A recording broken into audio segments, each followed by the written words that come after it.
You're listening to the CyberWire Network, powered by N2K.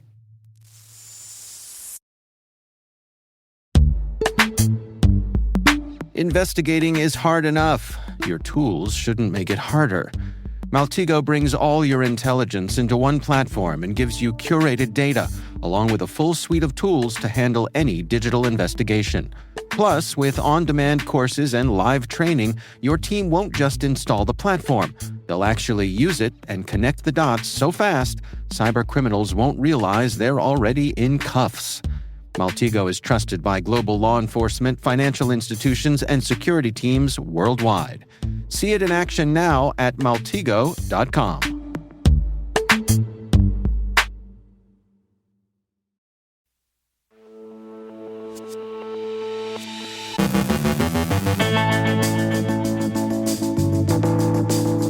Mozilla patches Firefox flaw, similar to actively exploited Chrome vulnerability.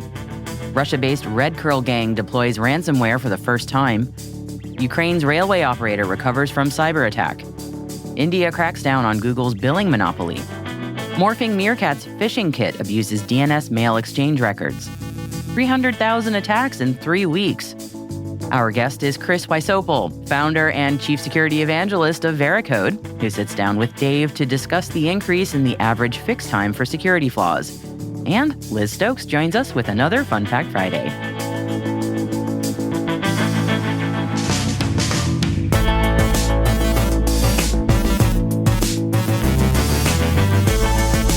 Today is Friday, March 28th, 2025. I'm Maria Varmazis, in for Dave Bittner, and this is your CyberWire Intel Briefing.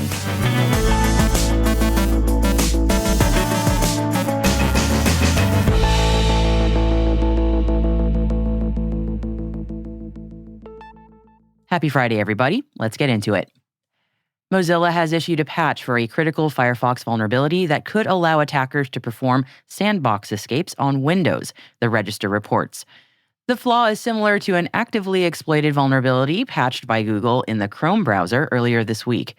The Chrome vulnerability, which Kaspersky says was being exploited to target Russian entities and individuals, enabled attackers to bypass the browser's sandbox protections as soon as the victim clicked on a phishing link.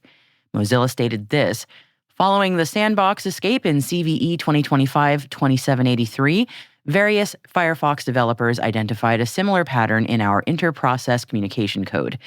Attackers were able to confuse the parent process into leaking handles into unprivileged child processes, leading to a sandbox escape.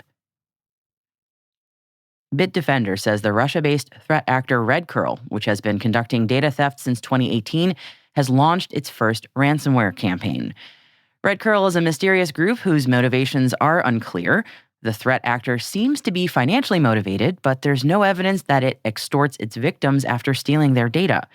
Bitdefender hypothesizes that RedCurl is either a mercenary hacker group conducting corporate espionage, or that it conducts extortion negotiations discreetly. The researchers note that the former hypothesis, quote, could potentially explain their current interest in ransomware that targets infrastructure rather than endpoint computers. In a mercenary model, ransomware could serve as a diversion, masking the true objective, which is a targeted data exfiltration operation. In this recent campaign, the group deployed a new strain of ransomware dubbed QW Crypt, targeting only hypervisors. Bitdefender explains that this focused targeting can be interpreted as an attempt to inflict maximum damage with minimum effort. By encrypting the virtual machines hosted on the hypervisors, making them unbootable, RedCurl effectively disables the entire virtualized infrastructure, impacting all hosted services. Interestingly, they deliberately excluded specific VMs that acted as network gateways, demonstrating their familiarity with the network implementation. Ukraine's state railway operator, Ukrzaliznytsia, has restored online ticket sales following a cyber attack earlier this week, according to the record. The incident didn't affect train schedules, but online services were disrupted for several days. The company hasn't shared details on the attack, but said no sensitive information was compromised. Ukraine's Ministry of Justice assisted in the recovery. Passengers who purchased paper tickets during the cyber attack will be offered free tea on board. How nice. In a significant ruling, an Indian appeals court has upheld the Competition Commission of India's determination that Google's App Store billing policies are anti-competitive and detrimental to developers. This decision mandates that Google must permit alternative billing systems for in-app purchases on its platform, challenging its current practices. The ruling aligns with increasing global scrutiny over Google's dominance in the app marketplace and its imposition of restrictive billing practices. This ruling illustrates the mounting regulatory challenges that Google faces worldwide regarding its App Store operations. Infoblox has published a report on a phishing kit that uses DNS mail exchange or MX records to dynamically serve phishing pages that spoof over 100 brands. MX records specify which mail server is responsible for receiving incoming emails sent to a domain. In this case, the phishing kit uses MX records to identify the victim's email service provider and dynamically serve fake login pages. The kit is designed to harvest email user login credentials and is currently able to impersonate 114 brands. The threat actor behind this activity, dubbed Morphing Meerkat, has been peddling its phishing as a service platform since at least January 2020. The Grand Oriero banking Trojan has resurfaced in a new phishing campaign targeting users in Latin America and Europe. Active since at least 2016, Grand Oriero initially focused on Brazil, but expanded to Mexico, Portugal, and Spain around 2020. Despite law enforcement efforts in 2021 and 2024, including the arrest of several operators, the Trojan persists. And by early 2024, it targeted over 1,500 banking applications across more than 60 countries, impersonating government entities from Argentina, Mexico, and South Africa. Later that year, its scope widened to 1,700 banks and 276 cryptocurrency wallets, extending into Asia and establishing it as a global financial threat. Recent campaigns involve phishing emails masquerading as tax agency communications, particularly in Argentina, Mexico, and Spain. These emails utilize legitimate hosting services like Contabo and OVH Cloud, directing victims to download malicious files from platforms such as Mediafire. Once executed, the malware steals credentials, searches for Bitcoin wallet directories, and connects to a command and control server. To mitigate risks, users should exercise caution with unsolicited emails, especially those claiming to be from tax authorities, and employ robust cybersecurity tools to detect and prevent such threats. Threat actors are exploiting the growing popularity of the Chinese artificial intelligence platform DeepSeek by distributing malware through counterfeit-sponsored ads on Google. Users searching for DeepSeek encounter malicious advertisements that redirect them to convincingly crafted fake websites. These sites then prompt users to download a file which, when executed, deploys a Microsoft Intermediate Language-based Trojan identified as malware.ai.132.373.8514. This malware poses significant security risks, including unauthorized access and data theft. Security experts advise users to exercise caution by avoiding sponsored search results, verifying website URLs before downloading software, and considering the use of ad blockers to minimize exposure to such threats. This campaign coincides with increasing scrutiny of DeepSeek, leading to bans in regions like Texas over data privacy concerns. GorillaBot, which is a sophisticated botnet built upon the Mirai framework, has executed over 300,000 attack commands across more than 100 countries within a 3-week period. Discovered by the NS-focused global threat hunting team, GorillaBot targets industries including telecommunications, finance, and education. It infects devices by exploiting vulnerabilities in Internet of Things systems and poorly secured endpoints, converting them into instruments for distributed denial-of-service attacks and other malicious activities. The malware employs advanced encryption and anti-debugging techniques, such as a custom XTA-like cipher for securing command and control communications and mechanisms to detect virtualized analysis environments, making detection and analysis challenging. To mitigate the risk posed by GorillaBot, organizations are advised to regularly patch vulnerabilities in IoT devices, deploy advanced intrusion detection systems capable of identifying encrypted communications, and utilize real-time malware behavior analysis tools.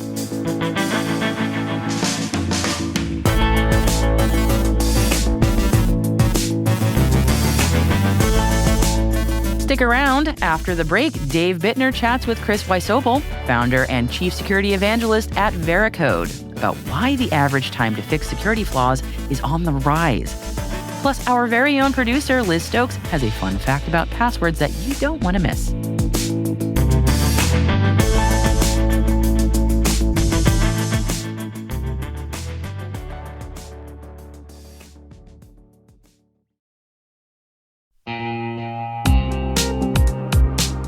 Do you know the status of your compliance controls right now? Like, right now. We know that real-time visibility is critical for security, but when it comes to our GRC programs, we rely on point-in-time checks. But get this. More than 8,000 companies like Atlassian and Quora have continuous visibility into their controls with Vanta. Here's the gist. Vanta brings automation to evidence collection across 30 frameworks, like SOC 2 and ISO 27001. They also centralize key workflows like policies, access reviews, and reporting, and helps you get security questionnaires done 5 times faster with AI. Now that's a new way to GRC. Get $1,000 off Vanta when you go to vanta.com/cyber. That's vanta.com/cyber for $1,000 off.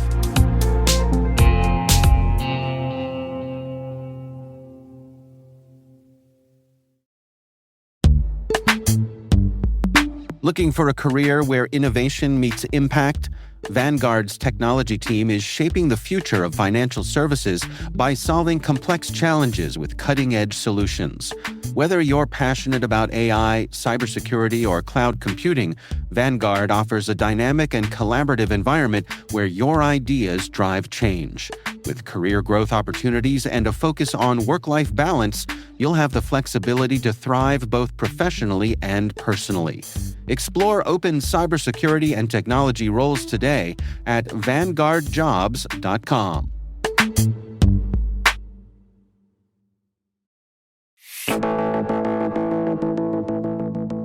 Our very own Dave Bittner recently caught up with Chris Wysopal, founder and chief security evangelist at Veracode. They explored the growing delays in security flaw remediation and the surprising percentage of organizations that carry critical security debt for over a year. Here's their conversation. Veracode is a SaaS provider, so we have access to a lot of the data from our customers as they build software, test their software, remediate their software. So by anonymizing their data, we and basically analyzing it, we get a great visibility into how people are building software and how secure it is. Well, one of the things that caught my eye in the report is the focus on the average fix time for security flaws. Can you describe that for us? First of all, I guess let's explain what we're talking about when we say average fix time.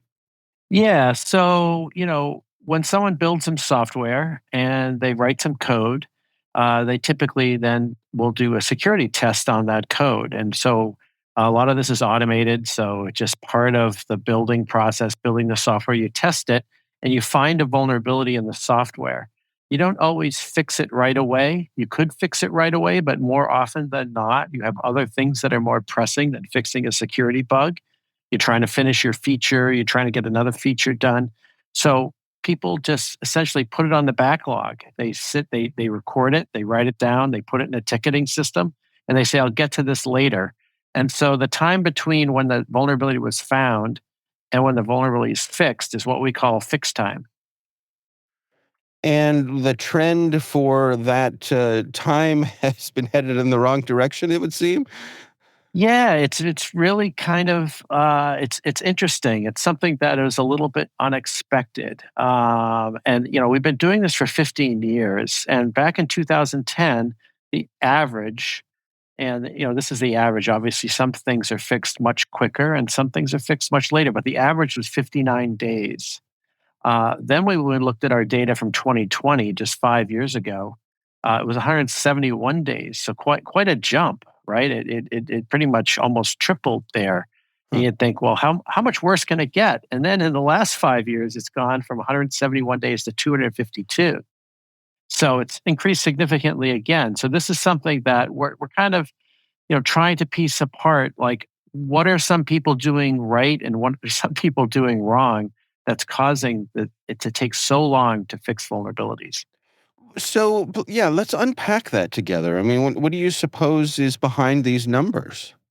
Yeah, so I really think that software is getting more complex to maintain, and when things go wrong, it's getting more difficult to fix them. And some of the reasons are, cloud-based apps are just very complicated. People are using lots of different technologies. They're using containers. They're using something called microservices, which is basically building a whole bunch of small programs. They're using serverless architectures, which is the code is running in the cloud computers, your cloud providers environment, and all these different ways of writing code get stitched together to form an app that you might think of. Hey, I'm logging into my banking app, or I'm using Netflix. Well, behind those things that you see on the surface with the UI, there's dozens and perhaps hundreds of little pieces of code that are all working together. And when a vulnerability is found in one of those pieces of code, you got to kind of hunt down like who's going to fix it? When are we going to fix it? Is it going to change some things about the system? And so the more fragmented software gets, the more difficult it is to fix. The other big reason we're seeing this is there's a lot of open source being used, which means a development team pulls down an open source package that some open source developers wrote. They don't know them. It was published on, a package repository, and they're just using it. Well, when a vulnerability is discovered in that package, it oftentimes is not easy to just pull down a new package and say, hey, I just want the fixed one. Just give me the fixed one, because you build up all these different dependencies with other packages you're using. So the way we're building software is essentially getting more complicated, and there's more dependencies that need to be fixed in order to actually remediate a vulnerability. Well, I mean, all vulnerabilities are not created equal. So, do you have any sense for the kinds of things that are being put off here? Well, that's one of the other really interesting findings is, as a cybersecurity professional, I think in, the impact or the risk of a vulnerability. Is it going to just, maybe put out some wrong data, like give the wrong answer? Or is it going to crash my system? Or is it going to let, an attacker, steal all of my data? These are all the different impacts of different kinds of vulnerabilities. And so, as security professionals, we really rank them from high severity to low severity. And we say, hey, fix the high severity ones first. One of the interesting things we found was developers don't think this way. Even if something is marked a high severity vulnerability, they might go and fix a medium severity vulnerability first because it's more convenient for them. It might be easier to fix. It might be in the code that they're working on. So, something that might be right in front of them today. Hey, I'll go and fix that one. So we find that the vulnerabilities aren't often fixed in order of risk. And sometimes the high risk vulnerabilities are put off longer than the low risk vulnerabilities. So this is something that, I think some education can help developers prioritize better. Yeah, one of the other things that the report pointed out was this notion of critical security debt. The debt that's been open for longer than a year, and you all found that a high number of organizations are carrying this kind of debt. Yes, yes.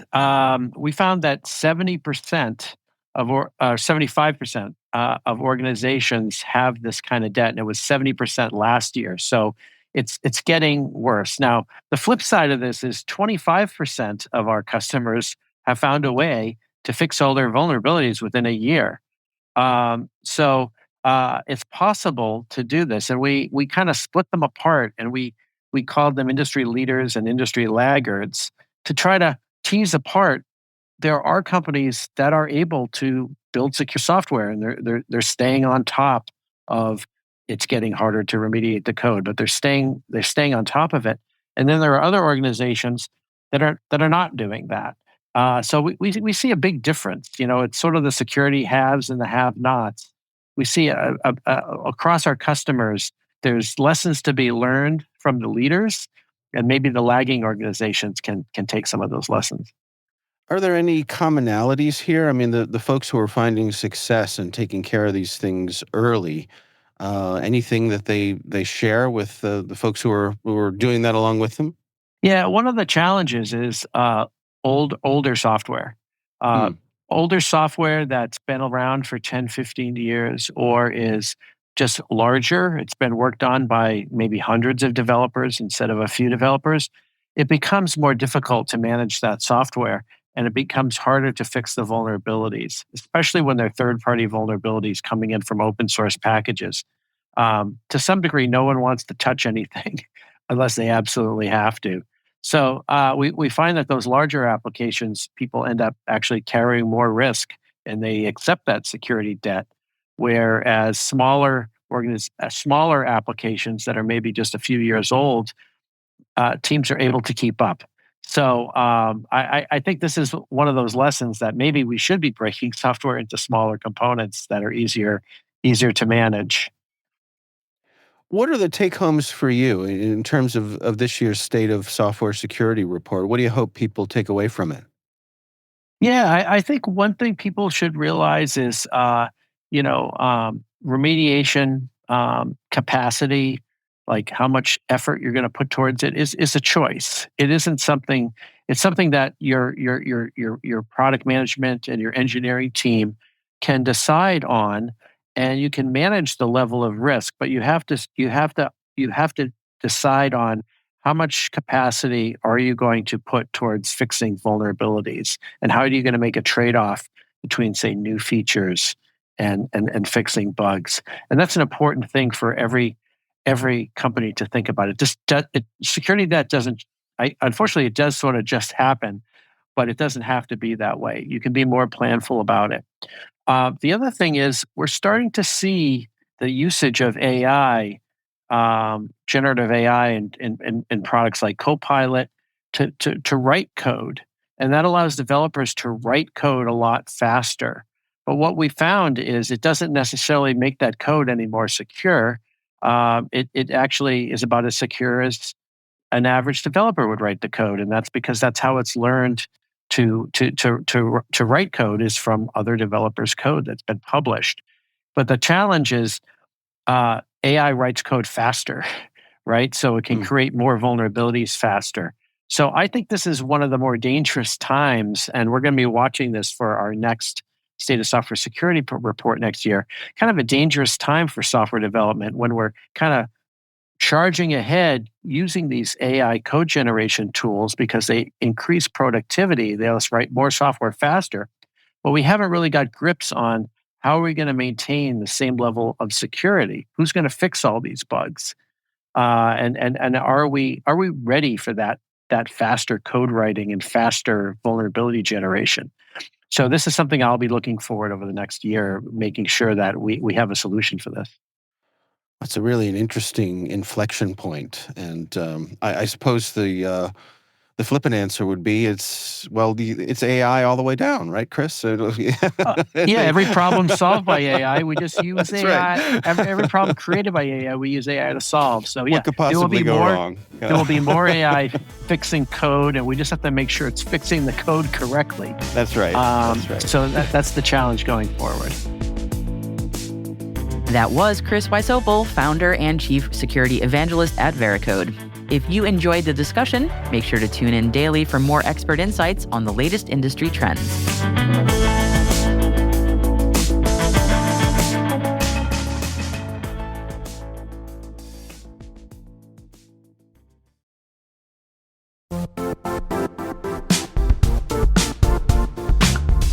Is your AppSec program actually reducing risk? Developers and AppSec teams drown in critical alerts, yet 95% of fixes don't reduce real risk.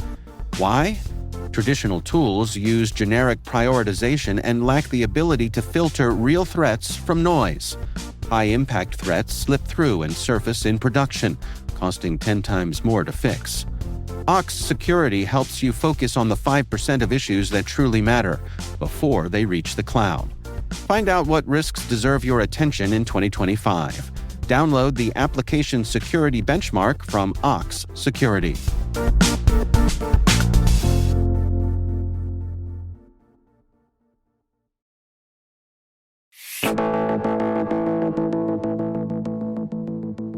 Hey there, I'm Liz Stokes, and welcome to Fun Fact Friday, where each week I bring you a fascinating tidbit from the worlds of cybersecurity and space, whether it's quirky or mind-blowing or just plain fun. This week, we're going to be diving into something that we all use but may not always think about: passwords. It's definitely the perfect way to kick off your weekend with something interesting. So sit back, relax, and I hope you enjoy this week's fun fact about passwords. And who knows, maybe you'll learn something new too.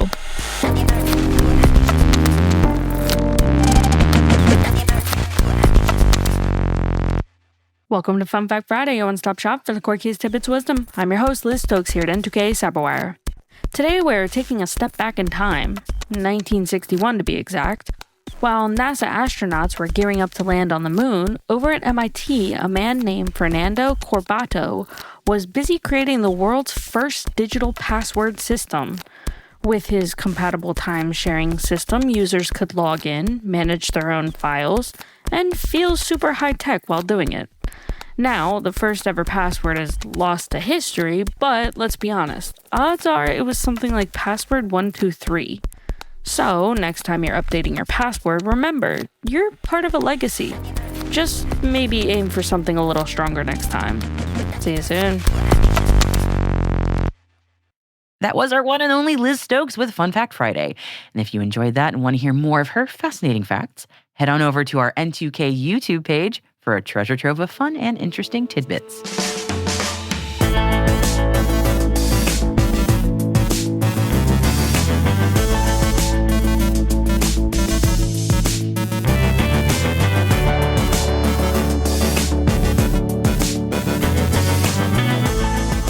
And that's the CyberWire.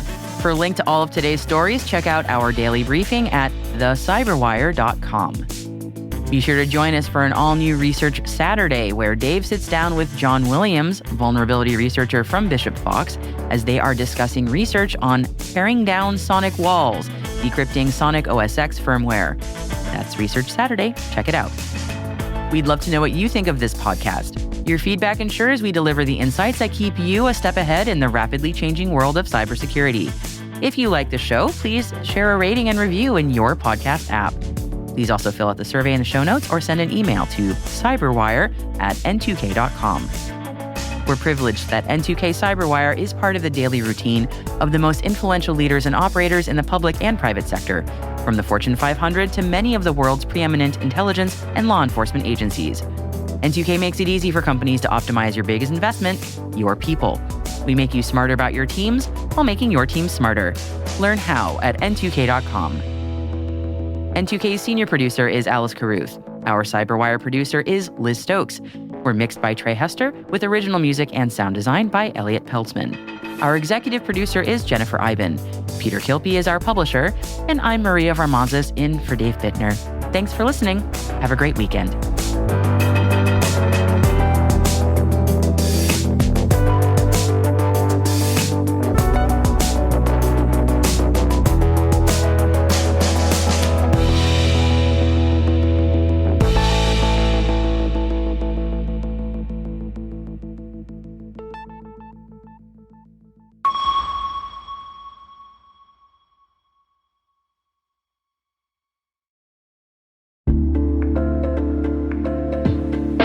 And now, a brief message from our sponsor, DropZone AI.